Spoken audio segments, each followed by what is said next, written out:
বিশ্ব টেস্ট চ্যাম্পিয়নশিপের নতুন চক্রে একটি করে সিরিজ খেলেছে মোট ৬টি দল। ম্যাচ সংখ্যা কম বেশি হলেও এর মধ্যে শতভাগ জয় পেয়েছে কেবল অস্ট্রেলিয়াই, আর একমাত্র পয়েন্ট শূন্য দল ওয়েস্ট ইন্ডিজ। তবে সম্প্রতি ইংল্যান্ড ভারত সিরিজ শেষে পয়েন্ট টেবিলে এসেছে পরিবর্তন। এখন পর্যন্ত ৩ ম্যাচ খেলে শতভাগ জয় নিয়ে পয়েন্ট টেবিলের শীর্ষে আছে গত আসরে রানার্স আপ অস্ট্রেলিয়া। সম্প্রতি ওয়েস্ট ইন্ডিজকে হোয়াইট ওয়াশ করেছে তারা। ২টি ম্যাচ খেলে ১ জয় ও ১ ড্র নিয়ে ২-এ আছে শ্রীলঙ্কা। তাদের জয়ের হার ৬৬.৬৭%।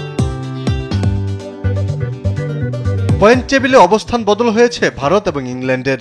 ওভাল টেস্টের আগে টেবিলের ৩-এ ছিল ইংল্যান্ড আর 4-এ ভারত।